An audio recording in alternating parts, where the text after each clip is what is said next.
ఈ వీడియోలో PU exterior glossy mixing చేసి బ్రష్తో ఎట్లా అప్లై చేయాలో నేనైతే మీకు చూపిస్తాను. ఈ ఎక్స్టీరియర్ ఐటమ్ వచ్చేసరికి అవుట్ సైడ్ మనకి ఎండ అయి పడతాయి కదా, అట్లాంటి వాటికి ఎక్స్టీరియర్ వాడుకోవాలి. లోపల స్ప్రే చేసుకునే వాటికైతే మాత్రం ఇంటీరియర్ తీసుకుంటే సరిపోతుంది. దానికి దీనికి రేట్ డిఫరెంట్ వేరియేషన్ కూడా ఉంటుంది. ఇది వచ్చేసరికి ఎక్స్టీరియర్ గ్లాసీ అనమాట. 1200 ఎంఆర్పి ఉంది, మనకైతే 950 పడుతుంది. ఇదేమో పియు టిన్నరు, ఇది 300 అట్లా తీసుకుంటున్నారు. 438 ఎంఆర్పి ఉంది. ఫస్ట్ అయితే పియు డబ్బా ఓపెన్ చేసేసుకుందాము, ఏషియన్ కంపెనీది. ఇది వచ్చేసరికి మెటీరియల్ గ్లాసీ అనమాట, అదేమో హార్డ్నరు సపరేట్గా వస్తాయి. ఇది స్టార్టింగ్ వచ్చేసరికి మనకి 800 ml వచ్చేసరికి మెటీరియల్ గ్లాసీ వస్తుంది. 200 ml ఏమో హార్డ్నరీ వచ్చింది. ఈ 800 ml 200 ml షేలర్ అయితే మాత్రం మొత్తం మిక్సింగ్ చేసేసుకోవాలి. ఏ డబ్బా అయినా కానీ ఓపెన్ చేసే ముందు ఫస్ట్ షేక్ చేసుకోండి, ఎందుకంటే అడుగున గడ్డలాగా కడుతుంది. ఒకవేళ మీరు కానీ షేక్ చేయకుండా తీసినట్టే మాత్రం ఆ అడుగున గడ్డ మొత్తం అట్లాగే ఉండిపోయి పైన తెట్ట వరకు వచ్చేసిద్ది. అందుకని చెప్పేసి డబ్బా మాత్రం ఫస్ట్ షేక్ చేసుకోవాలి. మనం గ్లాసీ కాబట్టి, అంటే ఈ గ్లాసీ కూడా మేము షీలర్ తర్వాత జస్ట్ నార్మల్ కోటింగ్ అనేది అప్లై చేస్తున్నాను. ఇది ఫైనల్ కోటింగ్ వచ్చేసరికి స్ప్రేనే వచ్చేసిద్ది. నీట్గా షేక్ చేసేసుకున్న తర్వాత మనం ఖాళీ డబ్బా ఒకటి తీసుకోండి. నా దగ్గర ఏంటంటే ప్రజెంట్ చిన్న డబ్బాలే ఉన్నాయి, కొత్త పని కాబట్టి చిన్న డబ్బాలే ఉన్నాయి. మీరు మాత్రం స్ప్రే చేసుకునేటప్పుడు కానీ ఏదైనా కానీ ఒకేసారి పెద్ద డబ్బాలో మిక్సింగ్ చేసేసుకోండి. మనకి లీటర్ మెటీరియల్ మొత్తం మిక్సింగ్ చేసేసుకోవాలన్నమాట ఒకేసారి. ఈ హార్డ్నర్ మనకి జస్ట్ ఫైనల్గా అయితే మాత్రం 100 ml వాడుకోండి సరిపోతుంది. నేనేంటంటే సెకండ్ కోటే కాబట్టి నాకు ప్రాబ్లం లేదు, నేను ఫుల్గా వాడేస్తాను. స్ప్రే చేసేటప్పుడు మాత్రం మెయిన్ మీరు తెలుసుకోవాల్సిన విషయం ఏంటంటే హార్డ్నర్ అనేది కొంచెం తక్కువగా పోసుకుంటే మనకు ఫినిషింగ్ అనేది వచ్చింది అనమాట. అదే ఎక్కువ అయిందంటే మాత్రం కొద్దిగా రఫ్ అనేది తగులుతూ ఉండిద్ది. ఎందుకంటే రఫ్ కూడా మనం స్ప్రే చేసేటప్పుడు ఎక్కడన్నా సార్ వచ్చిందని చెప్పేసి మళ్ళీ వెనక్కి వచ్చామంటే మాత్రం మళ్ళీ డోర్ మొత్తం కొట్టాల్సి వచ్చింది. అందుకని చెప్పేసి కొద్దిగా రఫ్ తగిలిద్ది, అదొకటి మాత్రం కొద్దిగా జాగ్రత్తగా చూసుకోండి మీరు. ఈ మెటీరియల్ హార్డ్నరు రెండు మిక్సింగ్ చేసేసిన తర్వాత మనకి పియు టిన్నర్ ఉంది కదా, పియు టిన్నర్ వచ్చేసరికి 200 ml 250 అట్లా తీసుకోండి. మనం బ్రష్తో వేసేసేదే కాబట్టి నార్మల్గా 250 300 అబవ్ ఆ రేంజ్లో పోసుకుంటే సరిపోతుంది. మనకి బ్రష్ కూడా ఫ్రీగా ఆడిద్ది, అందుకని చెప్పేసి 250 300 ml చేసుకోండి. అదే ఒకవేళ మీరు స్ప్రేకి అయితే మాత్రం 200 ml దాటకుండా చేసుకోండి, ఎందుకంటే మనకి నుంచోబెట్టి కొట్టే శాలితీలు అయితే మాత్రం కొద్దిగా ష్రింకేజ్ అనేది ఉంటుంది. అందుకని చెప్పేసి మాత్రం మీరు కొంచెం 200 ml అట్లా సరిపోతుంది అనమాట. కొంతమందికి ఇట్లా బ్రష్తో వేస్తారని కూడా పెద్దగా అవగాహన లేదు, వాళ్ళ గురించి చెప్తున్నాను. మెలామిన్ అయినా, పియు అయినా, ఎంపీరియో అయినా ఏదైనా కానీ బ్రష్తో అయితే అప్లై చేసుకోవచ్చు. ఫైనల్ కోటింగ్ మాత్రం షీలర్ అనేది స్ప్రే చేసుకోండి. బ్రష్ జరగకుండా ఉండటం, పట్టేయటం అట్లాంటివి కూడా ఏమి ఉండదు, ఫ్రీగానే ఆడుతూ ఉండిద్ది అనమాట. మనం టిన్నర్ అనేది మిక్సింగ్ చేసుకునే దాన్ని బట్టి మనకు బ్రష్ ఫ్రీనెస్ అనేది ఉండిద్ది. మెటీరియల్ అన్నిటిలో మాత్రం పియు మెటీరియల్ చాలా బాగుంటుందండి అవుట్ సైడ్ వాడుకోవటానికి. మనకి ఎంపీరియో మెటీరియల్ కూడా అంత క్వాలిటీ ఉండదు, పియు మాత్రం చాలా క్వాలిటీ ఉంటుంది.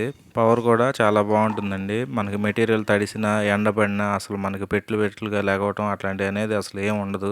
ఈ పాలిష్ ఐటమ్స్ మొత్తంలో కూడా ఎంపీరియో అనేది టాప్ క్వాలిటీ అనమాట. కాకపోతే ఏంటంటే మనకి అవుట్ సైడ్ వాడుకోవడానికి మాత్రం మ్యాక్సిమం పియూనే ప్రిఫర్ చేసుకోండి, లైఫ్ అయితే ఎక్కువ సంవత్సరాలు వస్తుంది. అందుకని చెప్పేసి నేనైతే మాత్రం మ్యాక్సిమం పియూనే యూజ్ చేస్తాను.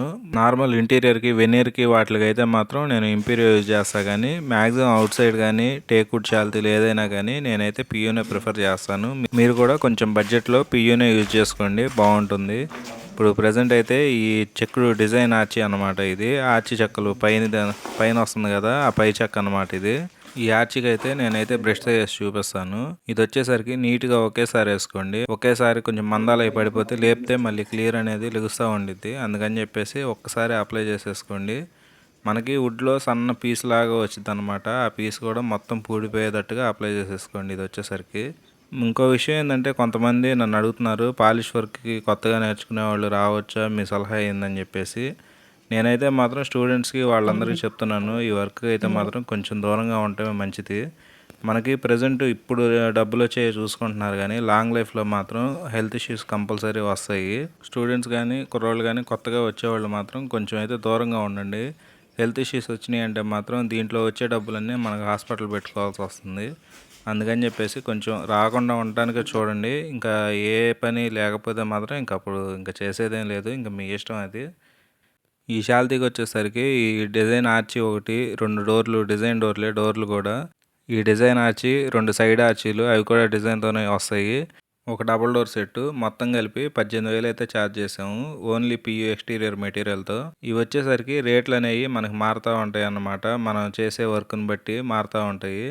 తక్కువలో కావాలంటే ఒక 8,000 10,000 రేంజ్లో కూడా చేసేసుకోవచ్చు. వీళ్ళకి ఏంటంటే హై గ్లాసీ కావాలన్నమాట.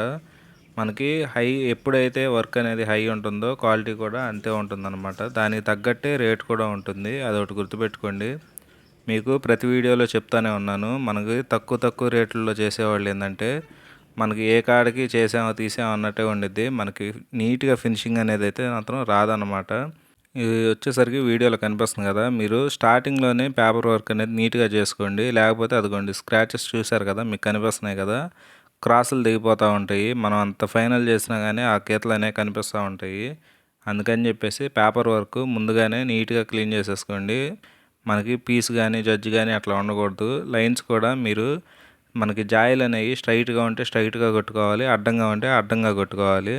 అంతేగాని మనకు స్ట్రైట్గా ఉన్నప్పుడు కూడా అడ్డం కొట్టామంటే మాత్రం గీతలు అట్లా కనిపిస్తూ ఉంటాయి. ఇది వచ్చేసరికి నేను జస్ట్ న్యాచురల్గానే వేసేస్తున్నాను. వుడ్ ఫిల్లర్ అట్లాంటివి ఏం అప్లై చేయట్లేదు. ఒక్కో శాలరీలకి ఏమో వుడ్ ఫిల్లర్ అనేది అప్లై చేయాల్సి వచ్చింది, ఒక్కో దానికి ఏమో అవసరం లేదు.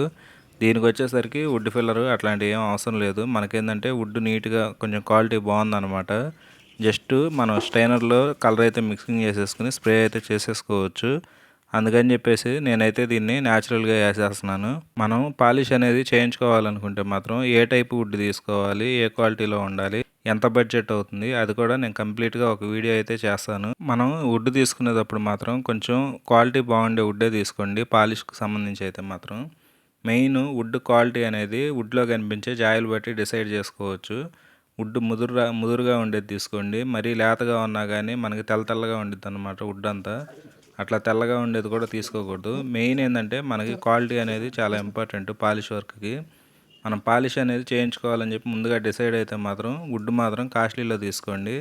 మనకి 3,000 3,500 ఆ రేంజ్లో దొరికేదైతే తీసుకోవద్దు. మ్యాక్సిమం మీరు కొత్త వుడ్ తీసుకునే పని అయితే మాత్రం 5,000 నికరంగా ఉండేటట్లుగా తీసుకోండి. అది బలాషాలో తీసుకోండి, బాగుంటుంది జాయ్ కూడా. కొన్ని ఏరియాల్లో అయితే మాత్రం మనకి పాత కర్ర కూడా దొరికిద్ది. టేకు, ఇంతకుముందు బర్మా టేకు ఐడియా ఉన్నాయి కదా, ఆ టైపుల్లో కొన్ని ఏరియాల్లో మనకి ఇప్పుడు ప్రజెంట్ అయితే పాత కర్ర దొరుకుతుంది. కొంచెం తక్కువ రేటుగా వస్తుంది. అది కూడా ఎవరన్నా తెలిసిన వాళ్ళు ఉంటే మాత్రం వెళ్ళండి, తీసుకోండి. కొంచెం మంచి బెటర్గా ఉంటున్నాయి జాయిలు కూడా.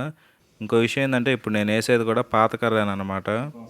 వీడియో అయితే ఇక్కడితో ఎండ్ చేస్తున్నాను. మీకు నెక్స్ట్ వీడియోలో మళ్ళీ కలుద్దాం. మన కంటెంట్ నచ్చితే మాత్రం ఛానల్ లైక్ చేసి సబ్స్క్రైబ్ చేసుకోండి. నేను ఇంకా బెటర్ కంటెంట్తో రావడానికి ట్రై చేస్తాను. Bye friends.